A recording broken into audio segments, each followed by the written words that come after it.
Hello students, welcome to our channel study with by ease. I hope so आप सब अच्छे होंगे और अपनी प्रिपरेशन में लगे होंगे। वीडियो स्टार्ट करने से पहले अगर आपने अभी तक मेरे चैनल को लाइक शेयर सब्सक्राइब नहीं किया है तो प्लीज़ पहले मेरे चैनल को लाइक शेयर सब्सक्राइब कीजिए और बेल आइकन को प्रेस कीजिए ताकि मैं जो भी नई वीडियोस लेके आऊँ वो आप तक इजीली पहुँच जाए। तो हम अपने चैप्टर स्टार्ट करते हैं। चैप्टर आज का हमारा टॉपिक होगा इसमें श्वसन।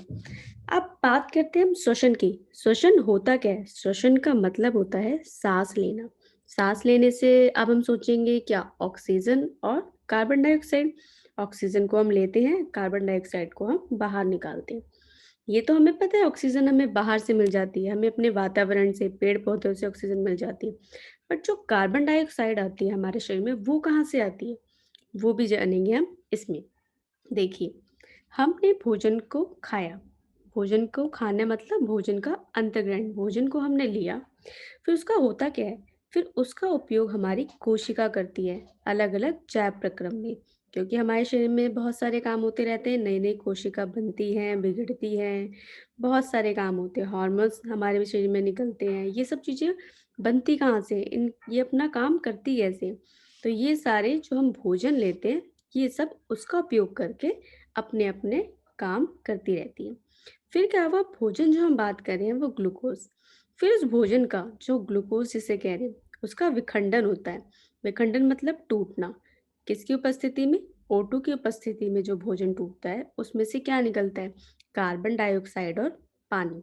H2O मतलब पानी निकलता है। ठीक है। तो इस पूरी प्रक्रिया को बोला जाता है श्वसन। श्वसन में हमने क्या किया? भोजन का अंतर्ग्रहण किया।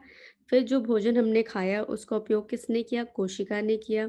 कोशिका उसका उपयोग ऐसे तो नहीं जो हमने खा लिया कोशिका उसका उपयोग कर लेते हैं, नहीं, वो भोजन टूटता है। जब भोजन टूटा, किसकी उपस्थिति में? ऑक्सीजन की उपस्थिति में। और टूटने के बाद क्या बना? कार्बन डाइऑक्साइड और पानी।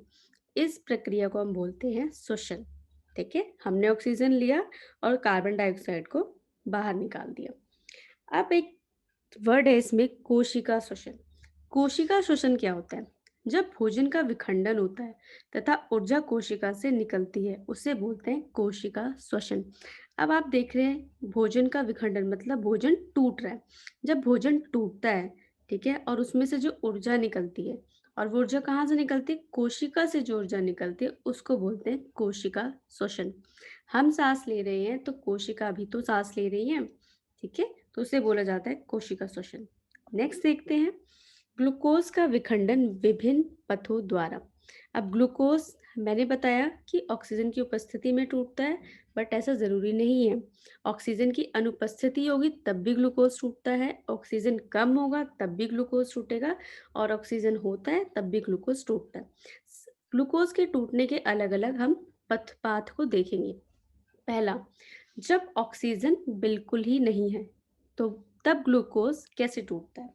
सबसे पहले ग्लूकोज टूट के बनाते हैं पायरेट और ऊर्जा। सबसे पहले आप रखेंगे, याद रखेंगे, जो ग्लूकोज है वो टूट के क्या बनाएगा? वो बनाएगा पायरेट और ऊर्जा। तो सबसे पहले आपको ग्लूकोज का फॉर्मूला पता होना चाहिए जो है C6, हाँ, C6H12 और O6। अब इसमें आपको कार्बन के कितने अणु दिख रहे हैं? 6। तो आप यहाँ पे सब याद रखेंगे, इसमें कार्बन के 6 अणु होते हैं। ये बहुत इंपॉर्टेंट है, एग्जाम में आपसे 1 नंबर में पूछ लिया जाता है। ग्लूकोज टूटने से पहले ग्लूकोज के अंदर कार्बन के कितने अणु रहते हैं? तो आपको याद रहना चाहिए 6। जैसे कि आप इसका फॉर्मूला देख रहे हैं C6H12O6। C मतलब कार्बन, H मतलब हाइड्रोजन, O मतलब ऑक्सीजन। तो ये जो 6, 12, 6 ये नंबर है। ये कार्बन के 6 अणु हैं, हाइड्रोजन के 12 हैं, ऑक्सीजन के 6 हैं। तो हमसे पूछा जाता है मेन कि कार्बन के कितने अणु हैं? शुरुआत में 6 होते हैं जब ग्लूकोज टूटता नहीं है। जब ग्लूकोज टूट के पायरेट बनाता है तब कार्बन के कितने अणु होते हैं? तब कार्बन के अणु होते हैं 3 अणु। ये अब आप देख रहे हैं अणु कम हो गए, पहले कार्बन के 6 थे, जब वो पायरेट में टूटा टूटा तो कार्बन के 3 अणु। फिर पायरेट में टूटने के बाद ये 3 चीजों में टूटता है। पहला, ऑक्सीजन की अनुपस्थिति, ऑक्सीजन का अभाव, ऑक्सीजन की उपस्थिति। अब अब देखते हैं हम ऑक्सीजन की अनुपस्थिति। ठीक है, और ये कहाँ पे होता है? ये होता है ईस्ट में। जब ऑक्सीजन बिल्कुल ही नहीं होता, पायरेट टूट के क्या बनाता है? पायरेट टूट के बनाता है इथेनॉल। ये बहुत इंपॉर्टेंट है। जब ऑक्सीजन बिल्कुल नहीं होता, पायरेट टूट के इथेनॉल बनाएगा, कार्बन डाइऑक्साइड बनाएगा और उसमें से ऊर्जा निकलेगी। और कार्बन के कितने अणु रहेंगे? कार्बन के 2 अणु रहेंगे इसमें। तो ये चीज़ आपको समझ में आ रही होगी। ये कब होता है? ये प्रक्रिया कब होती है? जब ऑक्सीजन बिल्कुल भी नहीं होता। अब हम देखते हैं जब ऑक्सीजन कम होता है। जब ऑक्सीजन कम होता है तो ये प्रक्रिया कहाँ होती है? ये प्रक्रिया हमारी मांसपेशियों में होती है। तब उस पे बनता क्या है? सबसे पहले हम देखते हैं उससे बनता है हमारा लैक्टिक अम्ल। लैक्टिक अम्ल बनता है और उसमें से क्या निकलती है? ऊर्जा निकलती है। और कार्बन के कितने अणु होते हैं? कार्बन के 3 अणु होते हैं। ठीक है, लैक्टिक अम्ल ऊर्जा निकलना। अब हमें इसके बारे में समझना है। लैक्टिक अम्ल है कि हमारी मांसपेशियों में कहाँ से लैक्टिक अम्ल आता है? देखो, जब हम कोई बहुत ज़्यादा हैवी एक्सरसाइज कर लेते हैं, रनिंग करते हैं या कोई हैवी सामान उठा लेते हैं, हम देखते हैं, हमने सुना होगा क्रैम्प पड़ जाता है, हमारे हाथ में क्रैम्प पड़ जाता है, कमर में क्रैम्प पड़ जाता है, फिर पेन होता है, हमें दर्द होता है। तो वो क्या होता है? जब हम बहुत ज़्यादा एक्सरसाइज कर लेते हैं तो हमारी मांसपेशियों में ऑक्सीजन की कमी हो जाती है। कमी होने की वजह से वहाँ पर लैक्टिक अम्ल बनना शुरू हो जाता है, जिससे हमें दर्द होता है। तो आपको समझ में आ गया होगा। ठीक है, अब हम नेक्स्ट देखते हैं ऑक्सीजन की उपस्थिति। ऑक्सीजन की उपस्थिति, ये वाली प्रक्रिया कहाँ होती है? माइटोकॉन्ड्रिया में होती है। और ये ऑक्सीजन की अनुपस्थिति, ऑक्सीजन का अभाव, ये प्रक्रिया क्या होती है? ये कोशिका द्रव में होती है। ये आप याद रखेंगे। अब माइटोकॉन्ड्रिया की बात करते हैं। इसमें जब ऑक्सीजन उपस्थित रहता है तब क्या बनता है? अभी हमने पीछे पढ़ा था, कार्बन डाइऑक्साइड बनेगा और पानी बनेगा। ठीक है, और इसमें से सबसे ज़्यादा ऊर्जा निकलती है। ये आप याद रखेंगे, सबसे ज़्यादा ऊर्जा हमारी ऑक्सीजन की उपस्थिति में ही निकलती है। तो ये चीज़ें आपको समझ में आ गई होंगी। नेक्स्ट देखते हैं हम श्वसन। श्वसन 2 प्रकार के हैं, एक है वायवीय श्वसन, एक है अवायवीय श्वसन। अब ये होते क्या हैं वायवीय अवायवीय श्वसन? इसको हम देखते हैं डिटेल में। वायवीय श्वसन वो होते हैं जब ऑक्सीजन की उपस्थिति होती है। अगर ऑक्सीजन है और वहाँ पे श्वसन हो रहा है तो हम बोलेंगे वायवीय श्वसन। अब उसमें होता क्या है?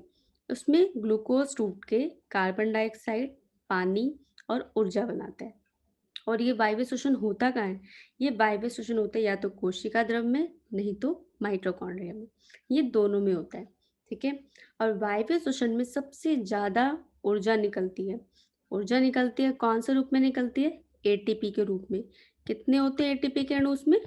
36 अणु होते हैं इसमें एटीपी के। बहुत इंपॉर्टेंट है, आपसे पूछा जाता है वायवीय श्वसन में एटीपी के कितने अणु निकलते हैं, तो आप बताएंगे 36। उदाहरण क्या है? मानव। अब हम देखते हैं अवायवीय श्वसन। अवायवीय श्वसन जस्ट इसका उल्टा है। वो क्या है? ये ऑक्सीजन की उपस्थिति में होगा, तो ये ऑक्सीजन की किस में होगा? अनुपस्थिति में होगा। ठीक है, अब हम नेक्स्ट देखते हैं। अब ये क्या, ग्लूकोज टूट के इसमें क्या बना रहा है? कार्बन डाइऑक्साइड, पानी और ऊर्जा। इसमें जो ग्लूकोज होगा वो पूरी तरीके से नहीं टूटेगा। ठीक है, पर वो टूटेगा तो ज़रूर, बट पूरी तरीके से नहीं टूटेगा। बट वो क्या बनाएगा टूट के? इसमें जो ग्लूकोज है आपका टूट के बनाएगा एक तो एथेनॉल। अभी हमने जो पीछे पढ़ा था, ये ऑक्सीजन की अनुपस्थिति में हो रहा है। ठीक है, तो हमने भी पीछे पढ़ा था, आप यहाँ देखिए, ऑक्सीजन की अनुपस्थिति में इथेनॉल बन रहा है। ऑक्सीजन कम है मतलब ना के ही बराबर है, तो लैक्टिक अम्ल बन रहा है। तो यहाँ भी हम वही लिखेंगे, ग्लूकोज टूट के क्या बन रहा है? इथेनॉल बनाता है, या तो लैक्टिक अम्ल बनाएगा और बनाएगा कार्बन डाइऑक्साइड, और ऊर्जा तो इसमें से निकलेगी ही। ठीक है, अब हम देखते हैं ये वाली प्रक्रिया होती कहाँ है। ये होती है सिर्फ कोशिका द्रव में। जो हमने वायवीय श्वसन पढ़ा था वो प्रक्रिया हो रही थी आपकी कोशिका द्रव और माइटोकॉन्ड्रिया में। बट अवायवीय मतलब ऑक्सीजन है ही नहीं, ये प्रक्रिया कहाँ होगी? कोशिका द्रव में। और इसमें से क्या होगी? कम ऊर्जा निकलेगी। क्योंकि ऑक्सीजन तो है ही नहीं, तो उसमें ऊर्जा क्या होगी, कम निकलेगी। इसमें एटीपी के कितने अणु निकलेंगे, सिर्फ 2 अणु निकलेंगे इसमें आपके एटीपी के। और इसका उदाहरण, अगर उदाहरण की बात करें तो बहुत ईजी है, इसका उदाहरण हो जाएगा हमारा ईस्ट। ओके, अब हम नेक्स्ट देखते हैं। अब हम देखते हैं कि हम जो सांस ले रहे हैं, सांस ले रहे हैं, ऑक्सीजन अंदर जा रही है, वो ऑक्सीजन अंदर जाती कैसे है, ये बहुत इंपॉर्टेंट है। ठीक है, नासा द्वार मतलब नाक से आपने सांस ली, आपकी श्वास नली से ऑक्सीजन आपके फेफड़ों में चली गई। ठीक है, या आपको अपने फेफड़े दिख रहे हैं, फेफड़ों के अंदर क्या है, फुसफुस। फुसफुस क्या होते हैं, फुसफुस एक आप ये कह लें आपके शरीर का एक अंग है जिससे ऑक्सीजन अंदर आती है और कार्बन डाइऑक्साइड बाहर जाती है। ये जो आप स्ट्रक्चर देख रहे हैं, ये जो चित्र देख रहे हैं, ये है डायफ्राम। इसका इसके बारे में भी हम डिटेल में पढ़ेंगे। जब हम सांस लेते हैं डायफ्राम ऊपर की तरफ आता है, जब हम सांस छोड़ते हैं ये नीचे की तरफ आता है। ये आप खुद भी करके देखेंगे एक्सपेरिमेंट, तो आपको ये क्लियर समझ आएगा। चलो अब इसके बारे में हम पढ़ते हैं। मानव श्वसन की क्रिया। मानव श्वसन 2 तरीके के, एक अंतःश्वसन, एक उच्छ्वसन। अंतःश्वसन मतलब हम सांस जब लेते हैं, उच्छ्वसन जब हम सांस को छोड़ते हैं। पहले हम पढ़ते हैं अंतःश्वसन के बारे में। अंतःश्वसन में क्या होता है, वृक्षीय गुहा फैल जाती है। वृक्षीय गुहा होती क्या है, ये होती है छाती। जब आप सोचो, तो आप खुद एक बार फील करके देखोगे, जब आप सांस लोगे तो आपकी छाती क्या होती है, फैल जाएगी, क्योंकि उसमें सांस भर रही है। और दूसरी चीजें क्या होंगी, जो आपकी पसलियां हैं, पसलियां होंगी वो ऊपर की तरफ आ जाएंगी। और डायफ्राम हो जाता है वो चिपटा हो जाता है, वो भी ऊपर की तरफ आ जाएगा। और फेफड़ों में क्या हो जाती है, वायु भर जाती है। ये होता है आपका अंतःश्वसन में। ठीक है, अब हम नेक्स्ट देखते हैं उच्छ्वसन में, मतलब जब हम सांस को बाहर छोड़ रहे हैं, सांस बाहर छोड़ेंगे तो क्या हो जाएगी, वृक्ष गुहा क्या हो जाएगी, वो सिकुड़ जाएगी। वृक्ष गुहा सिकुड़ जाएगी। पसलियां, जब आप सांस ले रहे हो तब तो ऊपर की तरफ जा रही है, जब आप सांस छोड़ोगे तो पसलियां कहाँ जाएंगी, एकदम इसका उल्टा नीचे की ओर जाएंगी। ठीक है, और जो डायफ्राम आपका चिपटा हो गया है वो क्या हो जाएगा, वो नीचे की तरफ आ जाएगा। जो आपका डायफ्राम है, डायफ्राम क्या होगा, वो वापस अपनी जगह पर आ जाएगा। ठीक है, तो आप यहाँ पे लिखेंगे डायफ्राम जो होगा अप अपनी जगह पर आ जाएगा, अपनी स्थिति पर आ जाएगा जैसे वो पहले था। ठीक है, और फिर वायु, फेफड़ों में वायु भर जाती है, तो अब इसमें क्या, फेफड़ों से वायु निकल जाती है और फेफड़े क्या होंगे, सिकुड़ जाएंगे। वायु इसमें से निकल जाएगी। ठीक है, और फेफड़े सिकुड़ जाएंगे। तो ये आपको क्लियर हो गया होगा अंतःश्वसन और उच्छ्वसन के बारे में। नेक्स्ट हम देखते हैं, अब आपको जो इम्पोर्टेंट चीज है आप हम उसको देखेंगे। पहला है कुपिका, रक्त तथा ऊतकों के बीच गैसों का आदान प्रदान। अभी हमने देखा था ऑक्सीजन हमारे लंग्स फेफड़ों में आया और फेफड़ों से उसने ऑक्सीजन, फेफड़ों से ऑक्सीजन हमारे कुपिका में गई। ये है हमारी कुपिका। ठीक है, अब हम इसको देखते हैं। अब हमारे रक्त के साथ कौन सा रक्त, आरबीसी। आरबीसी मतलब लाल रक्त। ठीक है, लाल रक्त किससे मिलके बना होता है, हीमोग्लोबिन और ऑक्सीजन से। तो आपको समझ में आ गया होगा ऑक्सीजन हमारे कोशिकाओं में कैसे आ रहा है। अब लाल रक्त के साथ, लाल रक्त कोशिकाओं में पहुंचा। ठीक है, और कोशिकाओं को हम यहाँ अलग से बनाते हैं, ये कोशिका है हमारी। इसमें क्या हुआ, लाल रक्त पहुंचा। ठीक है, आप देख रहे होंगे इस डायग्राम को, लाल रक्त पहुंचा तो मतलब क्या, हीमोग्लोबिन और ऑक्सीजन। ऑक्सीजन कोशिका में पहुंच गया। अब कोशिका से लाल रक्त किसको बाहर निकालेगा, ये बाहर निकालेगा कार्बन डाइऑक्साइड को, ये अपने साथ लेके चला जाएगा। जो होगा ये हीमोग्लोबिन के साथ कार्बन डाइऑक्साइड बाहर आ जाएगा। तो ऐसे ही सारी कोशिकाओं में ऑक्सीजन पहुंच जाता है। तो ये आपको समझ आ गया होगा, सारी कोशिकाओं में ऑक्सीजन पहुंच गया और उसमें से क्या उन्होंने बाहर निकाल दिया, कार्बन डाइऑक्साइड को रक्त के साथ वो बाहर लेके आ गया।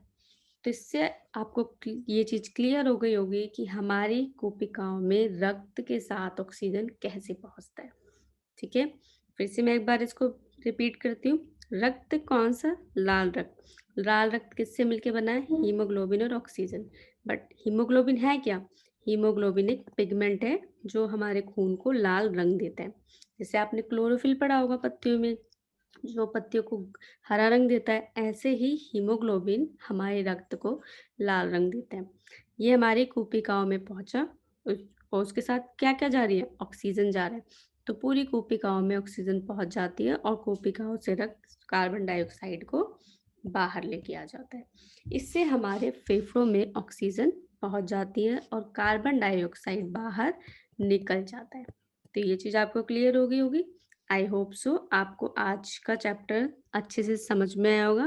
बाकी नेक्स्ट वीडियो में मिलते हैं। जाने से पहले लाइक शेयर सब्सक्राइब ज़रूर कीजिए और बेल आइकन को प्रेस ज़रूर कीजिए। Thank you.